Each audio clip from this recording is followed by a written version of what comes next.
The human race is destroying the planet Earth, and soon we will not have a planet to live on. That's why we have to find a new habitable planet, new hope for the human race. And you know who we are waiting for to save humanity? Bolt, the robot. Sphero Bolt is going to save humanity. And Sphero Bolt is going to help Sphero Bolt save humanity once and for all.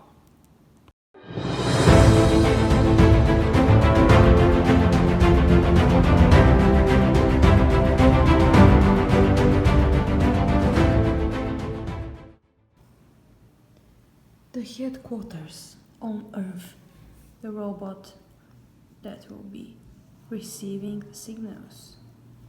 And we have the savior of galaxies, of races, the savior of worlds, the transmitting robot, Bolt.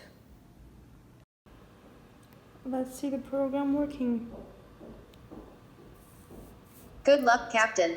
This is the transmitting. Oh no, this is the receiving robot. And let's see the transmitting one. 0.58 lux. This planet is full of ice and snow. The temperatures are too low. Continue searching for a habitable planet.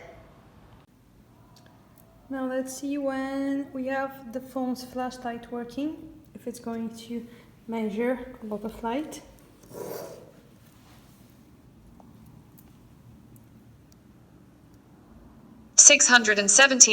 .1 lux.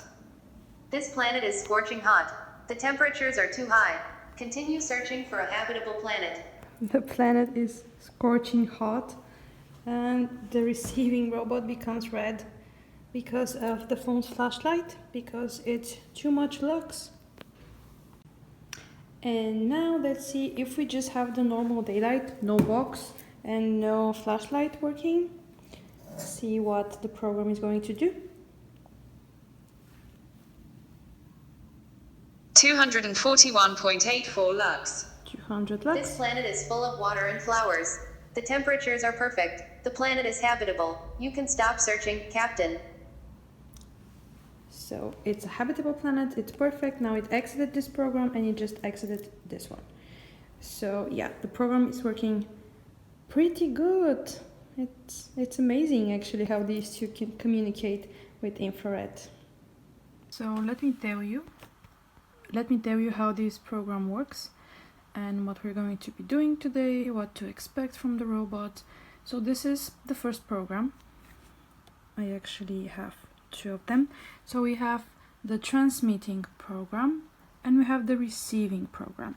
So we'll use two robots, two bolts. They have to be Sphero Bolt and not anything else like Mini or something else, because only Bolt has the light sensor that we are using, and also only Bolt has the infrared sensor that we are also using. So you can only use Sphero Bolt.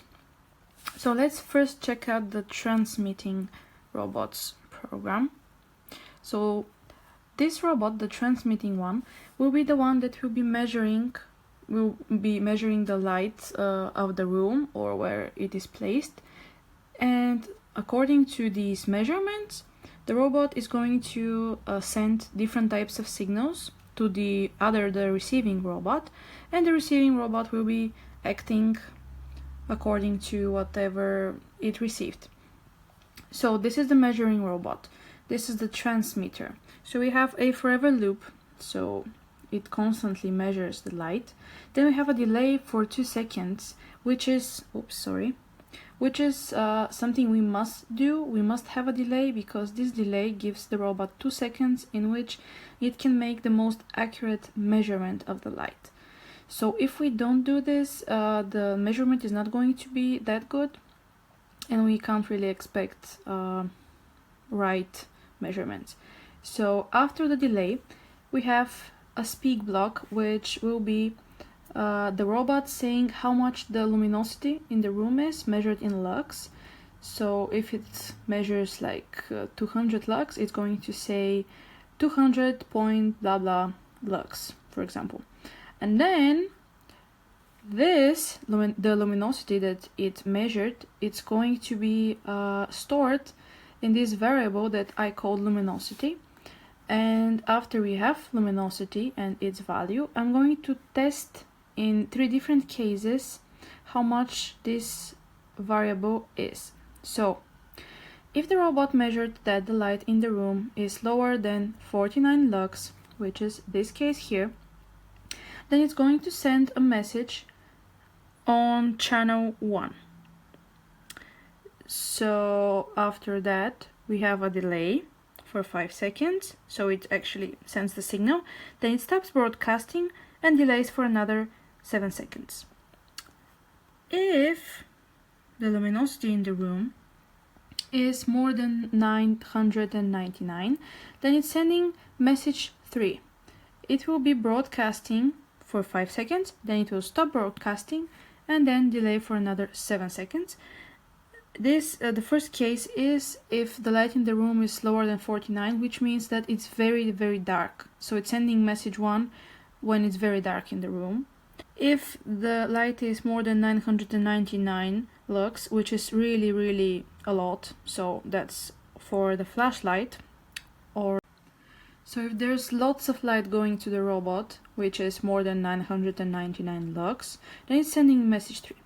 But if it's not dark, not lower than 49, and if it's not the flashlight or some intense light, which is more than 999, then it's something in between. So if it's more than 48 but still lower than 1000, then this is the normal daylight. This is what we are actually looking for, and that's the habitable case that we have with the program.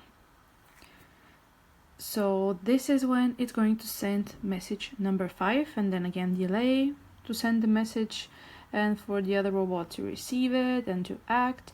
Then it will stop broadcasting, delay for another 7 seconds, and this is the case when it will exit the program.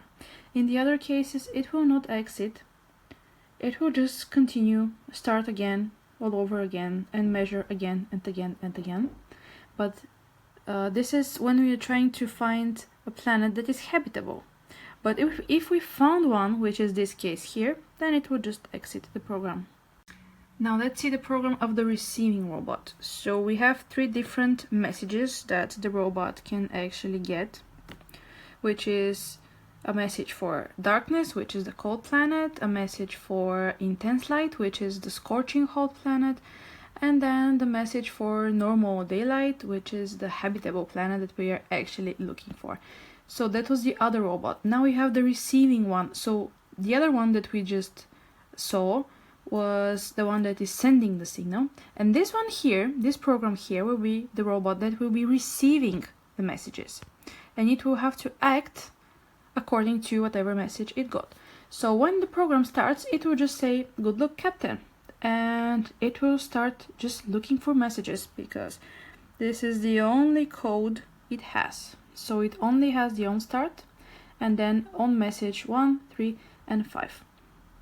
So it will not do anything, it will just stay there and read the air and wait for either one of those messages.